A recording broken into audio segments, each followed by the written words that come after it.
Hey, this is Crimson Woodworking. Glad you're back. Let's just get straight into it because that's the kind of videos I like to make. The same kind as I want to watch. I want to watch them that there's not a lot of talk. So we're doing a quick and dirty circle jig for the router. I had a client that asked me to cut some circles for her, and I said, well, this would be something an easy project just to have a little how-to video. So we're going to do it with my little uh, cordless Ryobi router, and I have a spiral upcut bit from Whiteside in it. It's a 1/4 inch. I'm going to start by taking the plate off. I'm going to put it on some 1/4 inch plywood, something really thin, very cheap. We're going to outline it. Just line it up with your corner and your bottom, and draw your circle. And then I usually take a marking tool. In this case, it's an old screwdriver that I've sharpened down to a really sharp point, just to mark it with.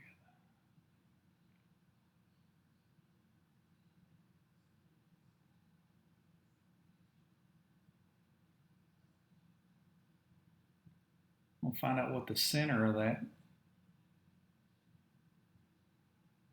small circle is.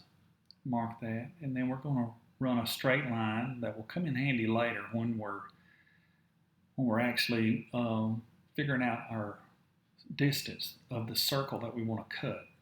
We want to follow on. We want to make sure the line is perfectly runs through the center of the bit.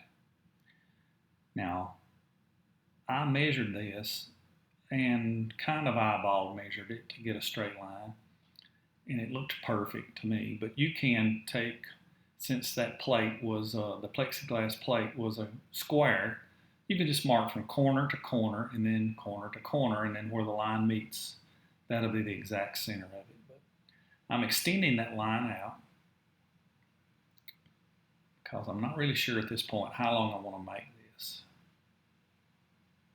I think I end up making it around 18 inches. Just still checking now to make sure that it's still the same amount from that edge. Now I want to taper this. I didn't want it to be just a block. I want it to kind of look good. And at first I chose 3/4 of an inch off the center. And that didn't look quite right, so I changed it to 1 inch off center because I'm a little OCD about stuff like this. It would have worked fine because the center line is really all that matters.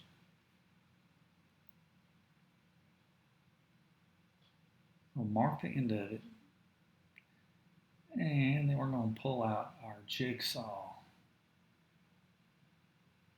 After all, this is a quick and dirty build. It's the last few times I've made one of these, I use it once and chunk it.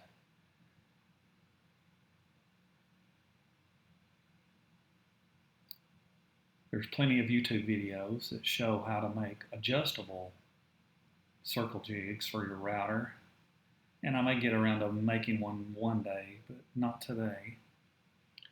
These are just too fast.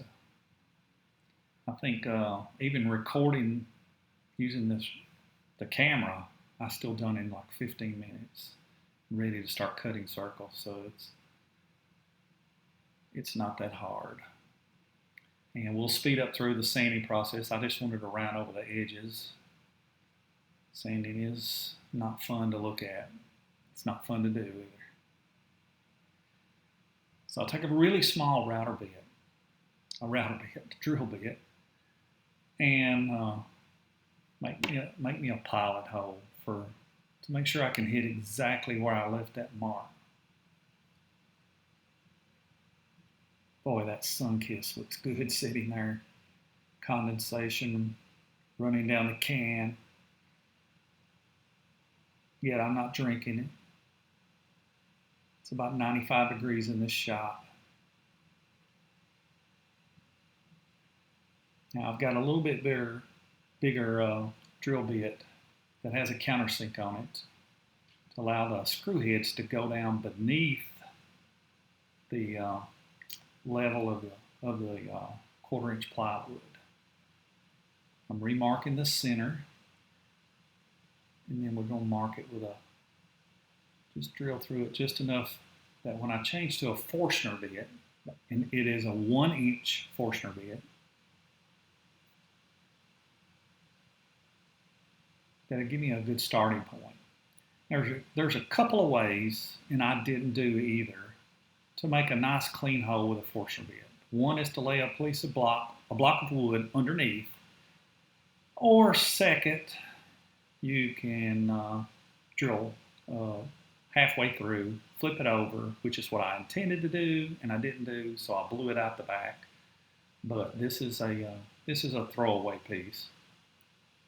So more sanding. No one likes to see that. If you do, unsubscribe, because I try not to show as much sanding. It's just not fun. Now we're going to attach it to our router. It should fit perfect, and it does.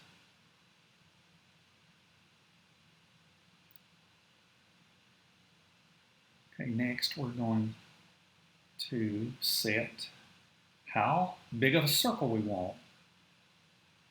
And you turn your router bit to where the long edge is parallel to the long thanks ESPN, to the long line you drew, and measure off from there, and it will be double that. Now I'm starting a little pre-drill in this 3/4 inch plywood here. Place to put my screw.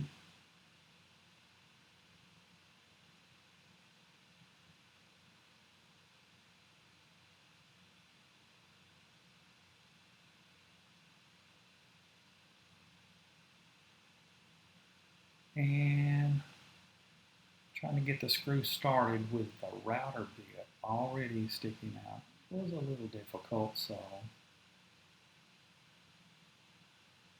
I'll back it off. And that screw should just pop down in that hole very easily now. You'll notice that this Ryobi router is not a plunge router.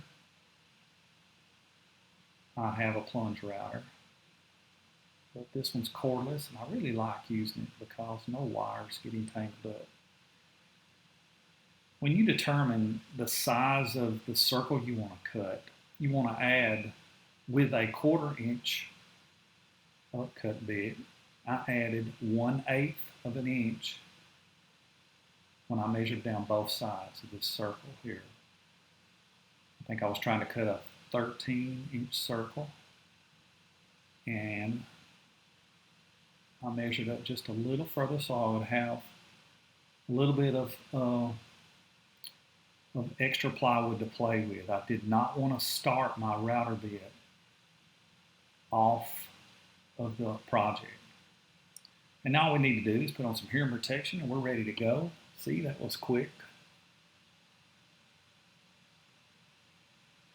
I tilt the router bit because the 1/4 inch plywood will move. I tilt it up a little bit to get the bit off the table so I can start it.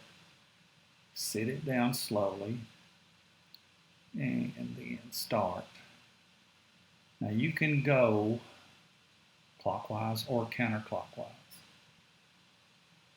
The old rule of thumb would probably have you going counterclockwise. But I found that you get, especially when you're concerned about the wood being trapped up in you don't have a vacuum hook to it, and the wood's being trapped up in where the bit's spinning at. It just seems like it does it less when I go clockwise. Now you'll see me doing it both ways. If you look really close, you can see that I have a screw that has not been tightened up, and it's leaving a mark on my wood, which is no big deal.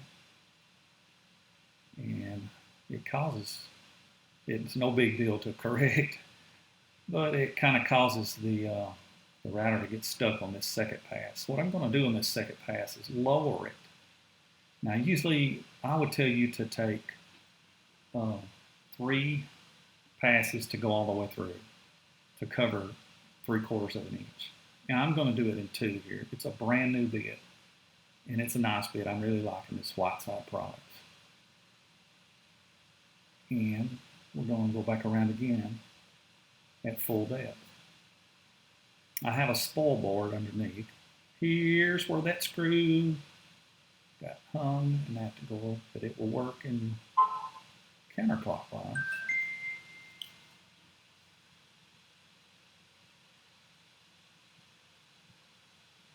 And it's done.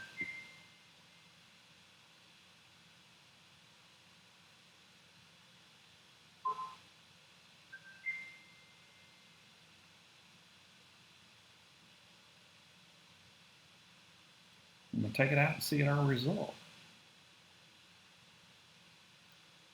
And that's it. Don't forget to like and subscribe. Very easy project.